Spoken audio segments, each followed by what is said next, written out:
굉장히 오래된 영화 중에 콰이강의 다리라고 하는 제2차 세계대전을 이제 배경으로 하고 있는 영화가 있습니다.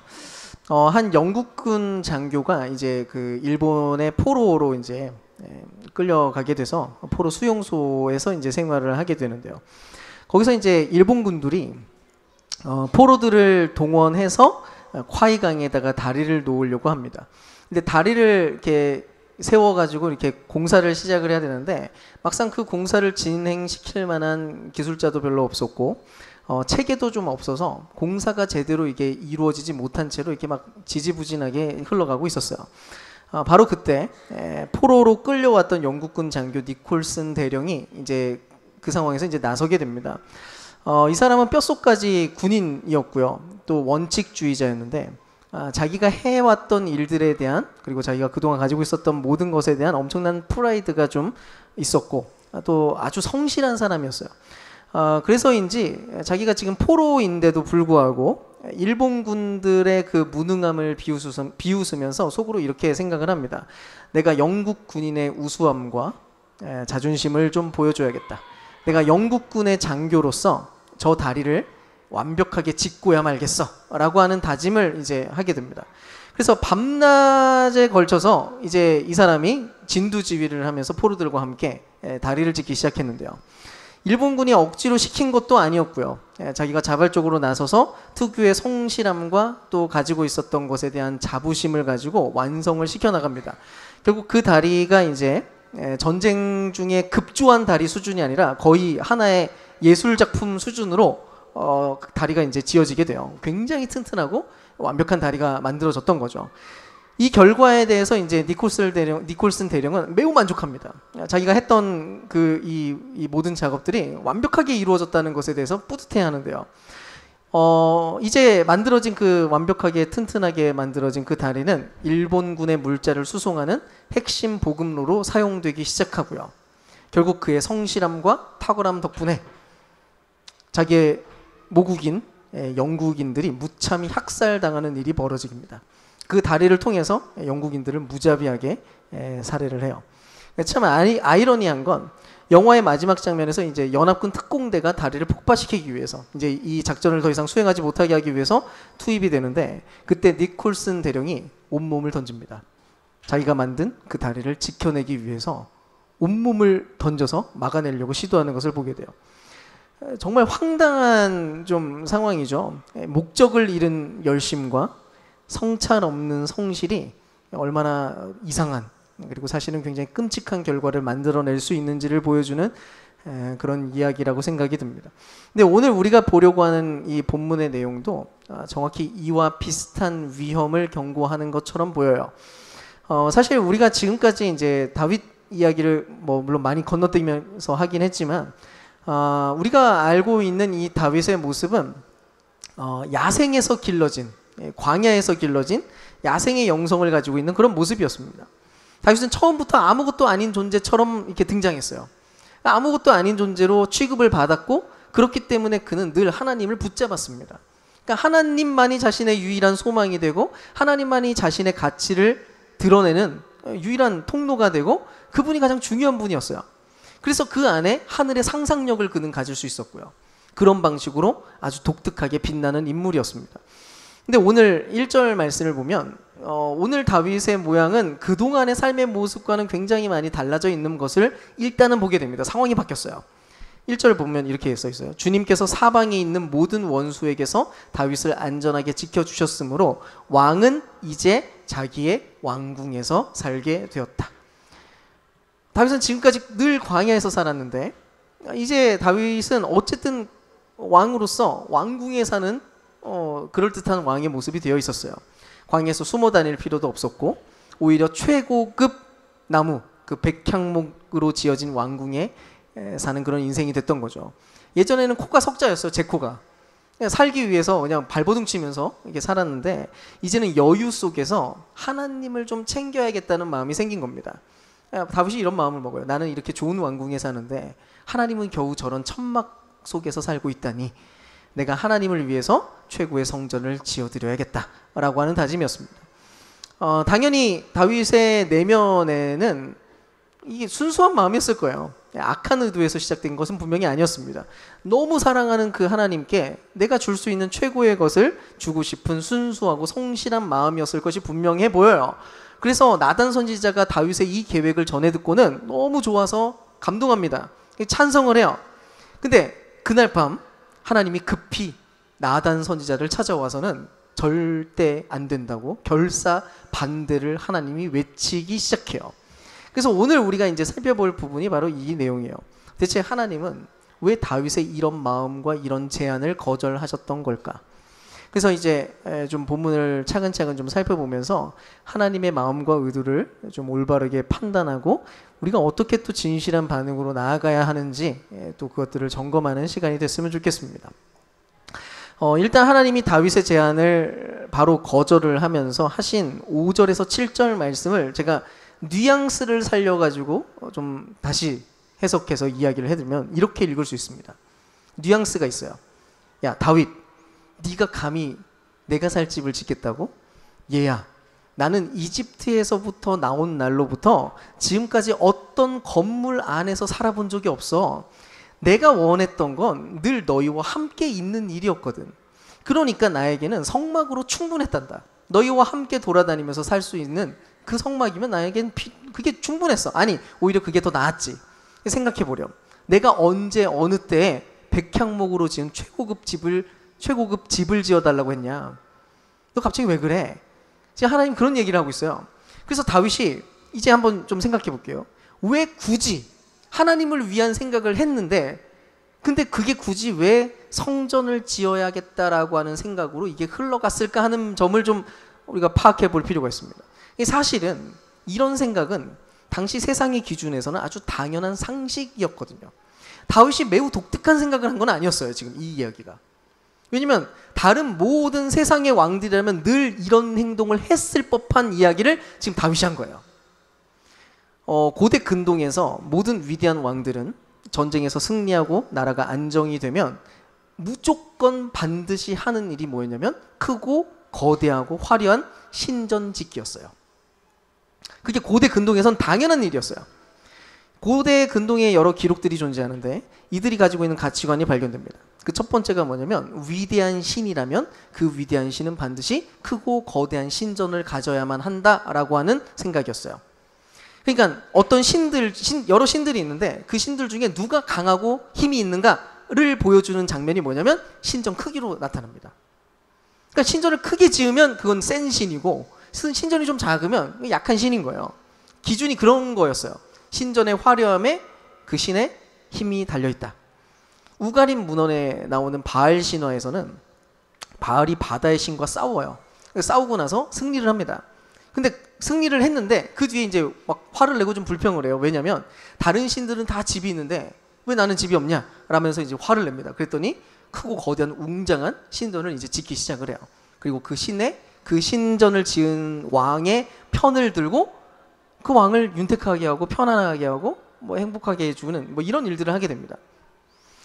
근데 사실 이런 신화를 만들어내게 된 중요한 가치관이 따로 있었는데요. 그게 바로 그거예요. 신을 왕궁에 모셔두고 그 백성들에게 화려함과 웅장함을 잘 보여주면 왕권이 잘 유지되고 확립될 수 있다는 그런 믿음이었습니다. 왜냐하면 신전을 짓고 나면 그 신전을 지은 그 왕은 신의 대리자로 인정을 받았어요. 신전을 지었으니까 그거를 지은 사람은 왕의 대리자다. 신전이 또 있으면 그 신은 그 도시를 반드시 보호하고 평안을 주어야만 한다. 신은 그렇게 작동한다. 이게 고대 근동에서 인식되던 자연스러운 상식이었어요. 그러니까 왕들이라면 누구나 하는 상식. 그래서 예상하기로는 아마 다윗도 지금 처음 그러니까 광야 생활만 하다가 처음으로 이제 드디어 사람들 누구나 알고 있는 그 인식하고 있는 그 왕의 자리에 드디어 오르게 되면서 이 부분에 대해서 별다른 고민 없이 지극히 상식적인 수준과 선 안에서 지금 행동하고 있는 것처럼 보여요. 그러니까 자기도 모르는 사이에 누구나 모두가 따라가고 있는 방식으로 지금 일을 진척시키기 시작한 거죠. 지금 이 부분에서도 다윗의 그 의도는 여전히 아주 악한 의도로 그러고 있는 것은 분명히 아니에요. 오히려 아주 순진합니다. 다윗은 지금 아주 순진한 열심을 지금 부리고 있어요. 상식적인. 근데 다만 빠져 있는 게 뭐냐면 진지한 고민이 빠져 있어요. 하나님이 대체 누구시고 하나님이 정말 원하시는 것이 무엇인지에 대한 성찰과 고민이 뭔가 결여된 채로 지금 진행되고 있다는 겁니다. 그러니까 지금 하려고 하는 것이 무엇인지에 대한 이해가 지금 없는 상황인 거죠. 근데 바로 이런 지점에 아주 커다란 위험이 존재한다는 겁니다. 이런 시도 자체가 관계적으로는 개인적으로 하나님과 왜곡된 관계를 형성할 수 있을 뿐만 아니라 또 한편으로는 다윗은 왕이기 때문에 이스라엘의 신앙 자체를 근본적으로 타락시킬 수 있는 그런 위험이 존재하고 있었다는 거예요. 탁월한 신학자인 구약학자인 이제 월터 브루그만이 이 상황을 하나님의 가축화라고 설명합니다. 하나님을 가축화시킨다. 비판을 해요. 다윗은 자기도 모르는 사이에 야생의 사자 같았던 하나님을 지금 우리 안에 가두고 있는 행동을 하고 있다는 거죠. 다윗의 의도는 매우 순수하고 좋은 의도였어요. 근데 사실은 다윗이 하려고 하는 이 일의 결과는 뭐냐면 하나님을 우리에 가두는 일과도 같다라고 하는 내용이었습니다. 결국 하나님을 위한다라고 하는 명분으로 하나님을 제한하는 그런 상황으로 일이 지금 진행되어 가고 있는 형국이었다는 거죠. 사랑하는 여러분, 근데 오늘날 이 시대 교회와 성도의 삶 안에 이런 진지한 고민과 올바른 성찰 없는 열심이 얼마나 많이 하나님을 제한하고 그 뜻을 왜곡하는 일을 하게 하는지 모릅니다. 기독교인들은 보통 그렇게 얘기하잖아요. 하나님을 위해서, 하나님의 영광을 위해서, 이 모든 것은 하나님을 위해서야, 하나님의 영광을 위한 것이야, 그렇게 사용하는데, 근데 정작 그 살아가는 방식과 삶의 패턴들은 철저히 세속적 가치관과 동일한 모양일 때가 너무 많다는 겁니다. 먼저 개인적인 차원에서 한 가지 예를 좀 들어볼게요. 중국에서 사역하고 있는 어떤 실제 목사님 이야기가 있는데요. 이분은 사역을 굉장히 파워풀하게 하고 사역에 재능이 있어서 사역적으로 인정을 받는 사람이었어요. 그래서 이제 여러 곳에 이제 가게 됐는데, 그가 사역하는 자리가 어떤 곳이냐면 그 중국이 좀 넓잖아요. 기차를 타고 2시간을 가야 되는 곳으로 사역을 이게 나가게 됐어요. 하나님의 영광을 위해서 자기 인생 전부를 갈아 넣는 듯한 모양을 하게 되는데, 그래서 2시간이나 걸리기 때문에 이분이 처음에는 한 달에 한 번 집에 왔어요. 근데 어느 순간부터 사모님과 아이들은 집에 있고 1년에 한 번 집에 온다는 겁니다. 설날에만 집에 온다는 거예요. 전국적으로 막 집회도 하고 막 선교를 가고 상당한 영향력을 발휘하면서 살고 있는데 그런 행동을 하고 있는 거죠. 근데 이 목사님이 설교를 자랑스럽게 했는데 어느 날은 몇 달이 아니라 1년 만에 진짜로 설날에 이제 집에 가자마자 하룻밤 만에 그다음 기차를 타려고 이제 나왔대요. 근데 그 어린 아들이 아빠의 바짓가랑이를 딱 붙잡고 이렇게 얘기했답니다. 아빠 가지마, 나랑 놀아줘. 그랬대요. 그랬더니 이 목사님이 아주 단호한 태도로 이렇게 얘기했대요. 사탄아, 불러가라. 차고 기차를 탔답니다. 그리고 이걸 간증을 했어요. 네. 하나님의 영광을 위해서 자신이 얼마나 헌신된 존재인지, 내 자녀가 나의 바짓가랑이를 붙잡는데도 불구하고 이거를 이제 사탄아 물러가라 이러면서 뿌리쳤다는 겁니다. 이거 맞나요? 이게 진짜로 신앙이고 하나님께서 정말 원하는 일이라고 생각하느냐는 거죠. 하나님은 가정을 만드셨고 그 안에서 마음껏 사랑하기를 기뻐하는 분입니다. 그분은 우리에게 일상이라고 하는 것을 선물로 주시는 분인데 그 선물을 그냥 다 짓밟아 놓으면서 하나님을 위한다고 이야기하는 게 이게 맞냐는 거죠. 분명히 말하자면 이거는 정상적인 신앙이 아닙니다. 오히려 직무유기이자 폭력이라고 불러야 되죠. 실제로 이 목사님의 내면에는 하나님에 대한 오해가 있는 게 분명해요. 어떤 오해요? 하나님은 내가 뼈 빠지게 고생을 해야 기뻐하시는 분이야. 하나님은 내가 철저하게 희생하는 삶을 살아야 기뻐해 주시는 분이야. 내가 가정과 내 인생의 어떤 전부를 희생하면 그분은 훨씬 더 기뻐하시고 나에게는 놀라운 복을 주시겠지. 단언컨대 이거는 성경에 계시된 하나님이 전혀 아닙니다. 오히려 세상의 성과주의 가치관으로 재형성되어 있는 왜곡된 가짜 하나님인 거죠. 회사에서 야근하고 실적을 내야 인정받는 논리가 신앙 체계 안에도 그대로 들어와 있는 거죠. 그뿐이 아닙니다. 하나님에 대한 고민 없는 열심 대부분은 필연적으로 타인에 대한 배타성과 정죄를 낳게 돼요. 왜요? 자신은 하나님에 대해서 뼈 빠지게 고생을 하고 있는데 그렇지 않은 뺀질거리는 것들을 보면 견딜 수가 없는 거죠. 아니 나는 새벽 예배도 하고 이 새벽 기도도 열심히 참여하고 이것도 하고 있고 저것도 하면서 봉사하고 있는데 저 인간들은 하나도 안 하네? 이런 저주받을 인간들. 실제로 신앙생활에 열정적인 사람들 중에 자비와 긍휼이라고 하는 찾아볼 수 없는 사람들이 굉장히 많습니다. 굉장히 열정적인데 굉장히 날카롭고 무서워요. 지금은 근데 이런 경향이 넘치도록 더 발견되는 중이에요. 요즘 교회가 사회에서 손가락질 받는 이유가 무엇인가요? 열심히 부족해서? 교회가 열심히 없어서? 아니에요. 차고 넘칩니다. 광화문에 가가지고 소리 지르고 타종교인들을 향해서 무례하게 행동하고 온갖 혐오와 폭력의 언어를 쏟아내는 그 열심 때문에 지금 욕먹는 중이거든요. 그런데도 여전히 이런 얘기만 합니다. 하나님을 위해서. 이 모든 것은 하나님의 영광을 위해서. 하나님의 나라를 위해서 이걸 합니다 라고 얘기하죠. 정말 하나님이 어떤 분이신지에 대해서 진지하게 고민을 했다면 적어도 우리는 사랑과 공의를 표현했던 십자가에 대해서 묵상을 해야만 했을 겁니다. 죄인을 용서하기 위해서 십자가에서 희생하신 그 주님을 따른다면 타인을 향해서 날카로운 칼을 빼어드는 일은 불가능하지 않을까요? 결국 성찰이 빠진 맹목적 열심은 신앙이 아니라 아집이고 힘의 논리를 종교적으로 실현하려는 욕망이 표현되고 있는 것뿐입니다. 근데 이런 문제는 사실 교회 전체적 차원에서 훨씬 더 많이 드러납니다. 우리가 이미 아는 것처럼 한국교회는 성장하면서 일명 교회 건물을 건축하는 데 너무 많은 힘을 썼어요. 그러니까 교회 목표가, 하나님의 영광을 위한 목표가 성전 건축이라고 하는 이름으로 그냥 예배당 건축을 늘 했습니다. 물론 다윗의 마음처럼 순수한 열심이었을 수 있어요. 아마 그랬을 겁니다. 근데 좀만 더 깊이 고민했다면, 좀만 더 성찰했다면, 그랬으면 어땠을까 하는 생각이 들어요. 실제로 세상에 만연한 성장지상주의를 그냥 그대로 답습했거든요. 덕분에 교회의 비전이라고 품은 게 고작 더 크고 더 많고 더 화려하게 수준이었어요. 어떻게? 성도 몇 명. 예, 세상의 가치관을 그대로 옮겨온 것에 불과했습니다. 올해의 목표, 성도 몇백 명. 선교사 파송 몇 명, 뭐 이런 거요. 숫자들이었죠.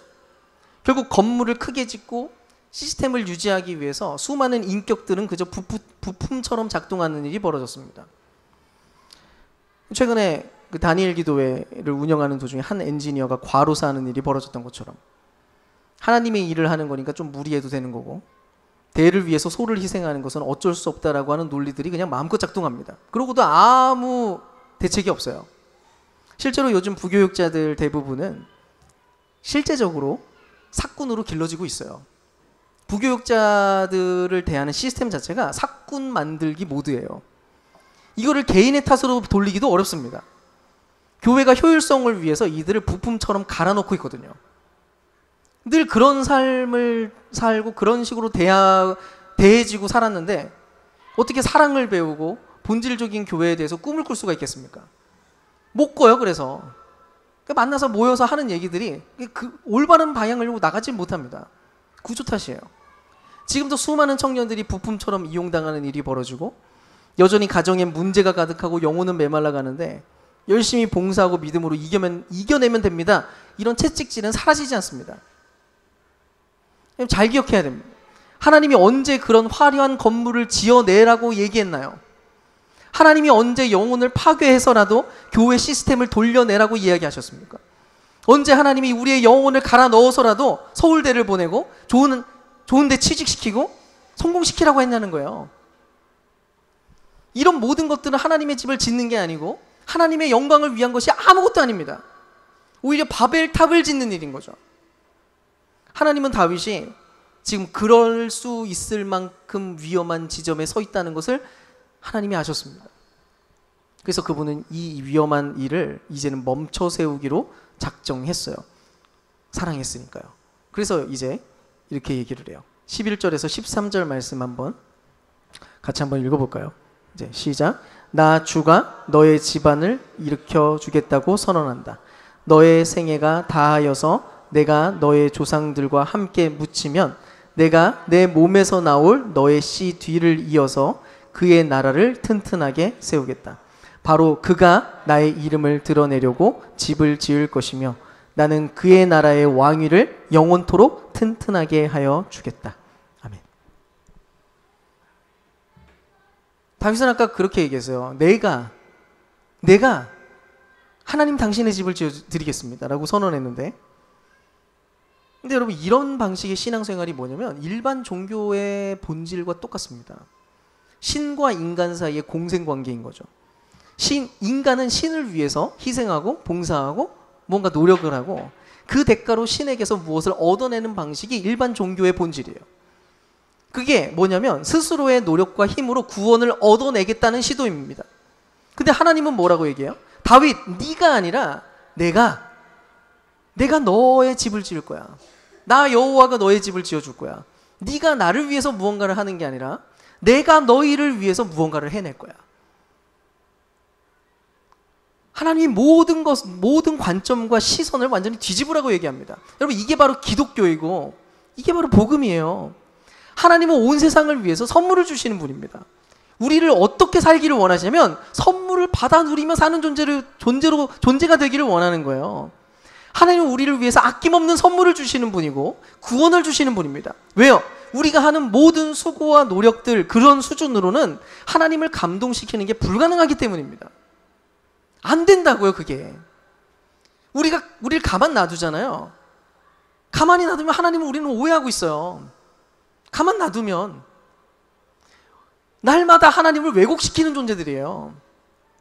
우리 모두가 끊임없이 자기중심적으로 살아가는 존재가 바로 우리들입니다. 덕분에 인간이 더 수고하면 수고할수록, 더 노력하면 노력할수록, 열심히 살려고 노력하고 발악하면 할수록 오히려 하나님을 슬프게 만들어요.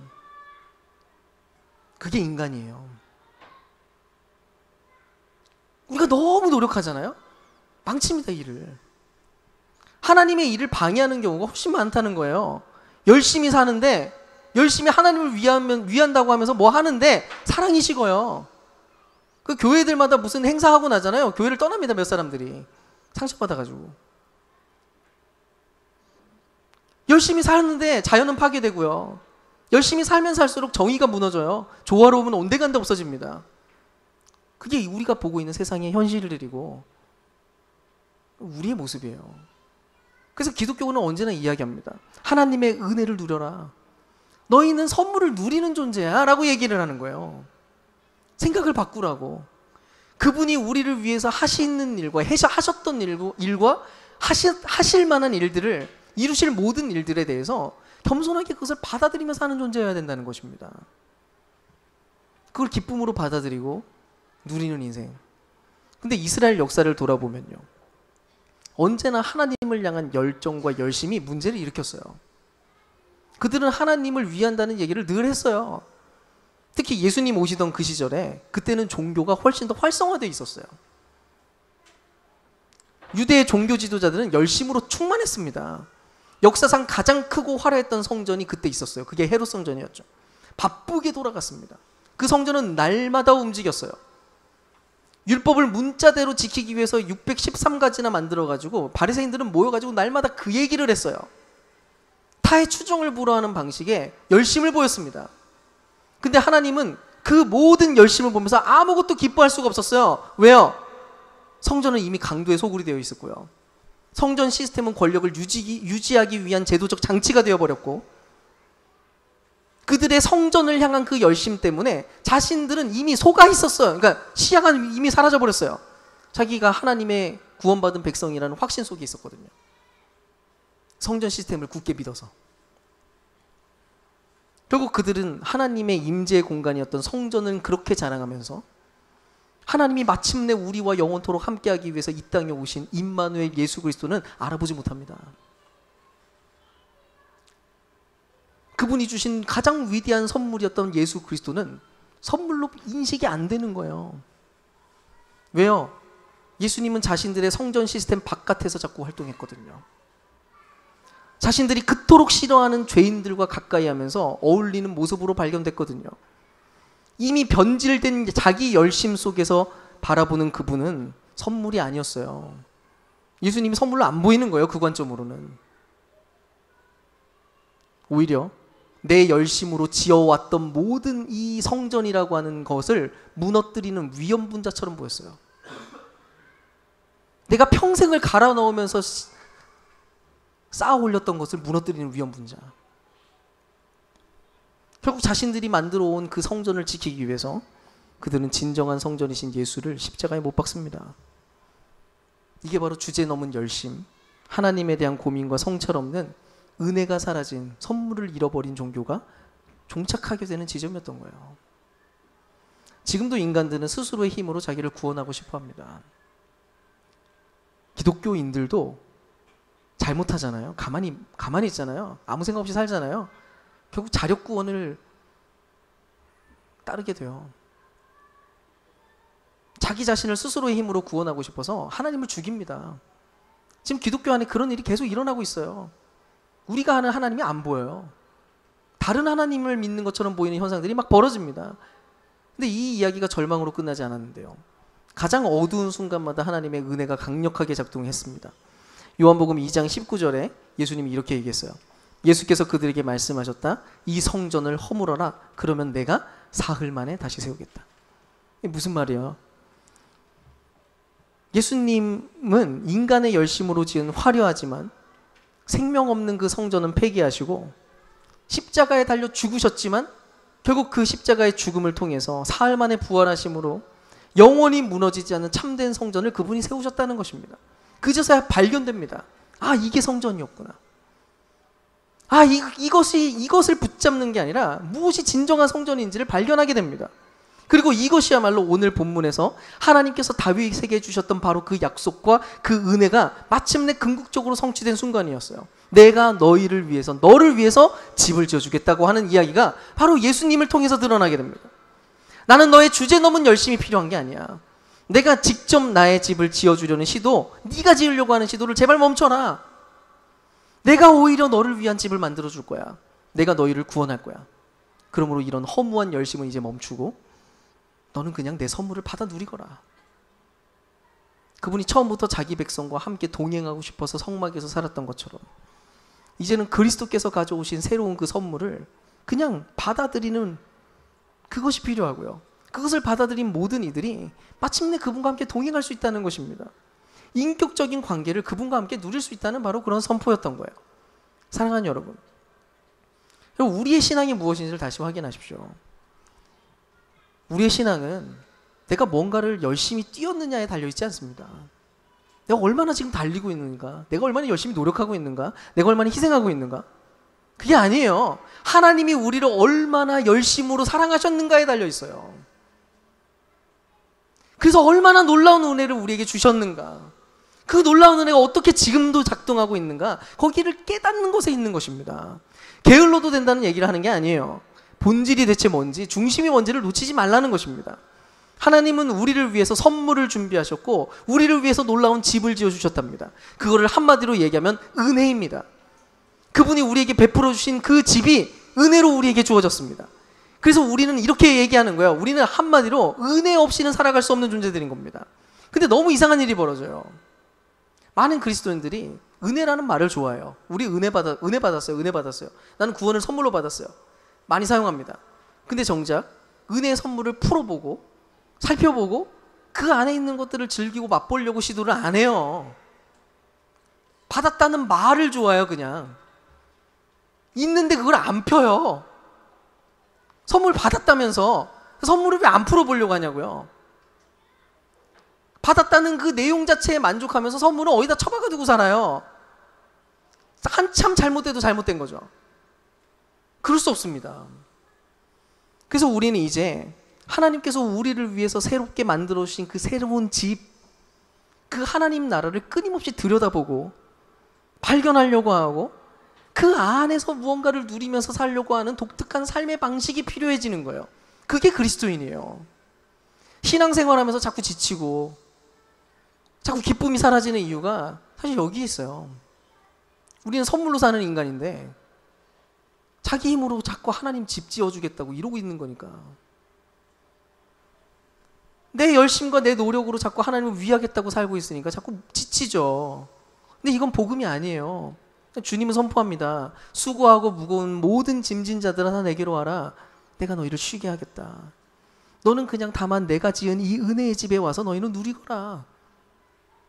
그게 신앙이야. 나를 따라오는 것은 쉽고 가벼워. 왜냐하면 이런 방식이거든. 그럼 결국 다윗이 하나님이 이렇게 은혜의 선포를 하고 나니까 반응을 보입니다. 18절이었는데요. 다윗 왕이 성막으로 들어가서 주님 앞에 꿇어 앉아 아뢰었다 라고 얘기합니다. 다윗은 내가 직접 너를 위해서 집을 주겠다는 말씀을 듣고는 모든 활동을 멈추고 달려가려고 시도했던 모든 열심을 멈추고 그냥 그분 앞에 앉아서 꿇어 앉았어요. 저는 이것을 거룩한 멈춤이라고 표현하고 싶은데요. 드디어 주제 넘은 열심을 멈추고 하나님 앞에 앉아서 생각하기 시작한 거죠. 드디어 진실한 고민과 성찰이 그분 앞에서 시작됐습니다. 이후 다윗이 기도를 하는데요. 이 기도를 직접 읽어보시면 좋겠는데 아마 그분 앞에 앉아있는 동안 하나님이 어떤 분이신지를 다시 깨닫고 기억났던 것 같아요. 그분 앞에서 자신의 존재가 무엇이고 하나님은 누구이신지에 대해서 깨닫게 되었던 것 같아요. 그래서 고백합니다. 내가 하려던 것이 하나님을 위한 것이 아니었군요. 나는 여전히 하나님의 은혜가 또다시 필요한 존재일 뿐이었다는 것을 내가 잊었습니다. 나는 지금도 은혜가 필요합니다. 그렇다면 정말 나는 그런 존재이기에 더더욱 당신의 집 안에서 선물을 누리는 자로 내가 있게 하여 주십시오. 다윗이 그래서 그런 시편들을 계속 쓰는 거예요. 다른 곳에서의 첫날보다 이곳에서의 한날이 나에게 기쁩니다. 당신 앞에 머물러 있는 이 시간들이, 이 선물을 누리는 시간들이 나에게 가장 귀합니다. 이제 말씀을 마치려고 합니다. 그럼 어쩌면 우리도 신앙생활을 길게 하면 길게 할수록 어떤 면에서 좀 안정이 될수록 자꾸 이런 위험한 자리에 있게 될 가능성이 높아요. 우리는 워낙 생각 없이 잘 사는 사람들이고 성찰 없이 자꾸 뭔가를 행동하는 사람들이기 때문입니다. 그러면 어떤 일이 벌어지냐면 자연스럽게 상식적인 것에 동화되어 있어요. 근데 그러다 보면 결국은 주제 넘은 열심을 부리면서 인생을 그냥 바쁘게 사는 것만으로 만족하는 일들이 벌어지곤 합니다. 안심하면서 사나요. 스스로는 하나님을 위한다는 명분이 늘 있기 때문에 영혼은 근데 메마르고 막 가정은 계속해서 파괴되기 시작하고 주변에 있는 이웃들은 상처받는 일이 벌어지는 거예요. 지금도 교회를 지키겠다는 명목으로 하나님을 위해서, 교회를 위해서 세습하고 죄악이 막 드러나고 있는데 그 죄악을 덮고 쉬쉬하고 기독교를 지키겠다고 하는 명목으로 폭력적인 정치적 스탠스를 취하는 일들이 계속 벌어지고 있어요. 전부 뭐라고 얘기하냐면 하나님을 위한 거래요. 교회를 위한 거래요. 아니에요. 그건 진짜 하나님을 위한 게 아니라 만들어진 다른 하나님을 섬기는 거예요. 하나님은 자신의 집을 직접 자기가 세우세요. 제발 이상한 걸로 걱정하면서 범죄하지 말고 타락의 길을 달려가면서 하나님을 위한다고 명분을 만들지 마십시오. 안 됩니다. 오늘 주님이 얘기하십니다. 그만. 이제 그런 위험한 집 지키는 그만 멈춰라. 잠깐 멈춰서 여기 와보거라. 내가 너희를 위해서 영원한 집을 이미 만들었단다. 나는 너희에게 하나님의 나라를 주려고 한다. 내 아들 예수가 그 집을 지었단다. 그게 오늘 말씀의 약속이었어요. 너의 자손, 그게 물론 솔로몬으로 이어져서 성전이 지어지긴 하지만 사실은 진정한 다윗의 자손은 예수 그리스도였습니다. 그러면서 그런 면에서 이번 한 주간은 우리가 자주 더 많이 좀 멈추는 시간을 가지면 좋겠어요. 뭔가를 너무 요구하시거나 너무 결단하지도 마십시오. 그냥 기도로 막 결단하라는 얘기가 아니에요. 그냥 하나님 앞에 앉아서 가만히 좀 멈춰서 침묵해 보는 겁니다. 그분의 마음을 그냥 헤아려 보는 거예요. 성취하고 싶어서 발악하고 있는 그 기도 목록 좀 내려놓고 내 불안한 미래 계획표, 미래에 대한 막 이야기들 때문에 불안한 거 있어요. 근데 그거 하지 말고 그냥 그리스도를 바라보는 겁니다. 그분 자체를, 그 선물을 바라보라는 거예요. 하나님께서 우리에게 가장 원하시는 것은 어쩌면 우리 힘을 좀 빼는 일인지 몰라요. 내 자아의 활동은 좀 멈추고 하나님의 활동을 신뢰하는 거죠. 제발 좀 그만 좀 열심 부리라고. 한동안은 너무 그러니까 애써서 기도하지도 마시고요. 너무 애쓰는 기도하지 말고 너무 애써서 성경을 막 파고들고 지성을 막 사용해서 그만하시고요. 이번 한 주간은 좀 이렇게 바꿔보는 거예요. 조용히 침묵 속에서 이미 사랑하시고 우리를 향해서 완성하신 그 하나님, 그분을 신뢰하는 연습을 하는 거예요.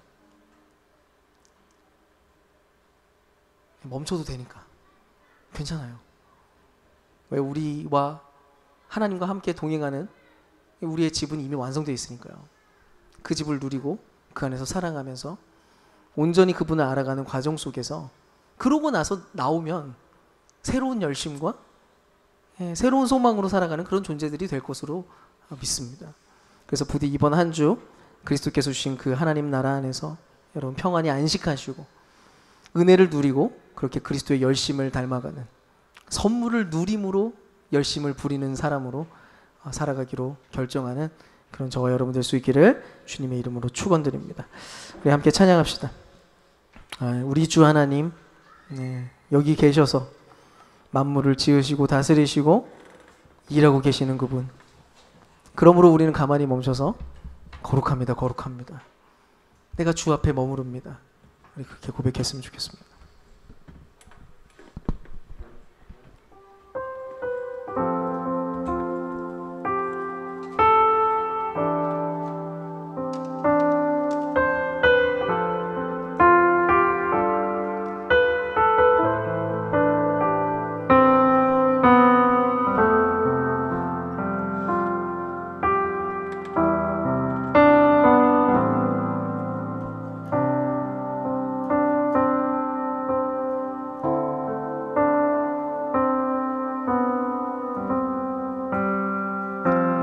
우리 주 하나님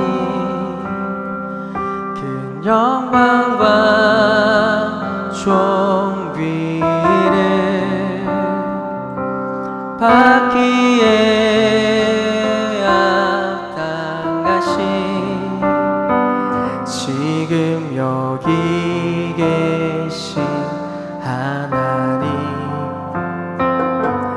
온 천지 만물을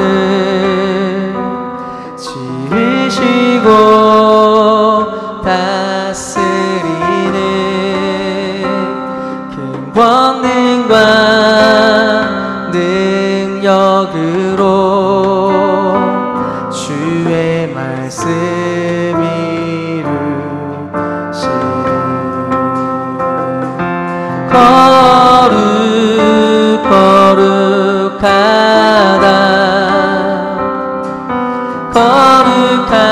거룩하다 주 하나님, 곧 전능하신 이여 하나님 나라 이 안에 주임제하실 때 주임제하실 때 모든 만물 경배하리, 어둠 것에 물러가네, 오셔서 다스리소서.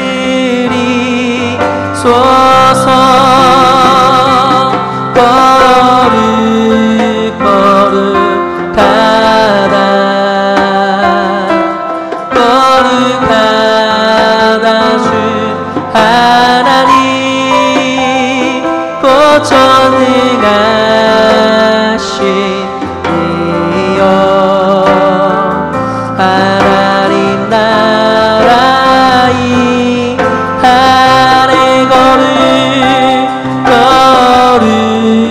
거룩하다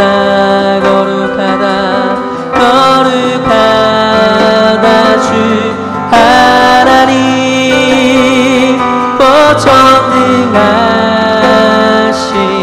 이여 하나님 나라 이 안에 어제도 계셨고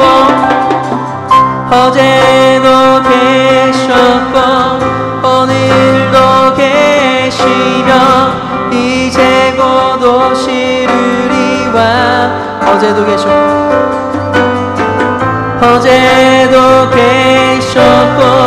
오늘도 계시며 이제 곧 오시리와. 어제도 계셨고 계셨고 오늘도 계시며 이제 곧 오시리와 어제도 계셨고 오늘도 계시며 이제 곧 오시리와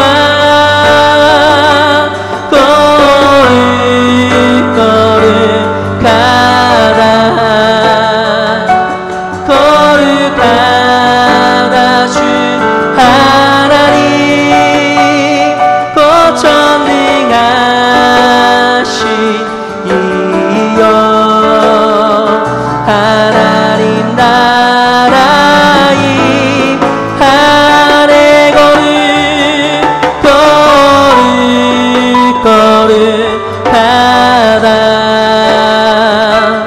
거룩하다 주 하나님 곧 전능하신 이여 하나님 나라의 하늘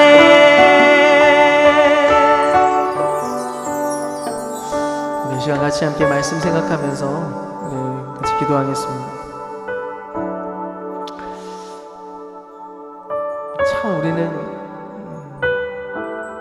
참 어리석은 사람들입니다. 우리는 하나님을 위한다고 여전히 하나님 영광을 위해 살고 있다고 스스로 생각할 수도 있지만 자꾸 그 열심이 오히려 위험한 것을 만들어내기도 하고 잘못된 것을 파생시키기도 하고 그래서 우리는 어쩔 수 없이 날마다 그분 앞에 서야만 하는 존재들이에요. 누가 감히 내가 이미 하나님의 마음을 다 알고 있다고 내가 선택하고 결정하는 것들이 하나님 기뻐하시는 일이라고 우리가 단언할 수 있을까요? 불가능합니다. 매일 매순간 그분 앞에 물어야만 하는 이유가 여기 있고요. 매일매일 그분의 은혜가 우리를 붙잡게 해달라고 제발 당신의 은혜를 나에게 채워달라고 얘기해야 되는 이유가 바로 여기 있습니다. 우리 무리한 열심들 이제 멈추고 주님 앞에 서십시오. 혹시 바쁘셨나요? 여러분 인생을 안정시키기 위해서 그래야 좀 마음이 편하셨나요? 정말 하나님 앞에 서십시오. 내가 당신 앞에 멈추겠습니다. 당신 앞에 멈춰서 당신의 은혜로 선물로 사는 인생이라는 것을 다시 기억하고 발견하길 원합니다. 주여 우리 붙잡아 주시오. 주여 나를 멈춰 세워주시고 당신의 영광을 위한 삶으로 나를 다시 변화시켜달라고 우리 그렇게 같이 함께 자신을 성찬하고 돌아보면서 우리 같이 기도합시다.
존귀하신 우리 주 하나님,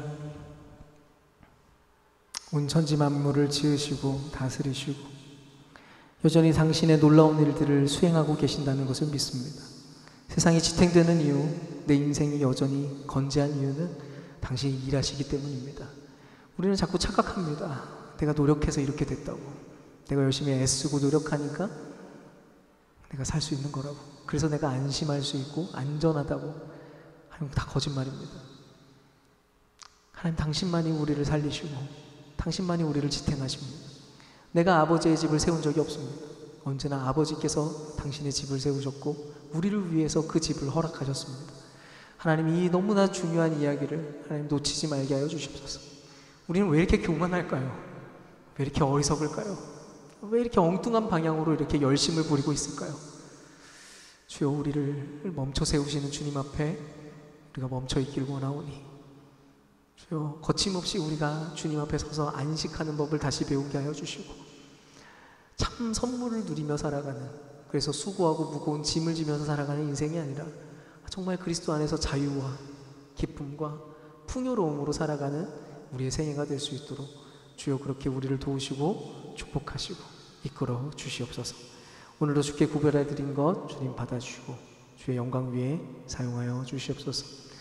이제는 우리 주 예수 그리스도의 은혜와 하나님 아버지의 무한하신 사랑하심과 성령님의 감동, 감화, 위로, 교통하심이 당신의 영원한 자비와 은혜로 우리를 위해서 놀라운 집을 이미 지어주시고 그 안에 살게 하시고 누리게 하신다는 것을 믿는 믿음으로 우리의 무모하고 헛된 열심을 멈추고 날마다 당신 앞에 머물러 멈추고 안식하며 그 선물로 살아가는 삶의 방식을 다시 배우기로 결정하는 모든 주의 백성들 한 사람 한 사람 머리 위에 사랑하는 모든 이들과 공동체 위에 이제로부터 영원토록 함께 있을지어다.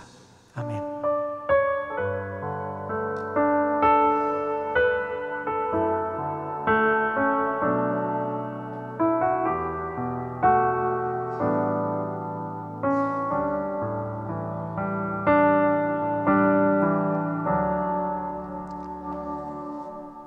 우리 하나님께 박수로 영광 돌리며 우리 예배 마칩시다.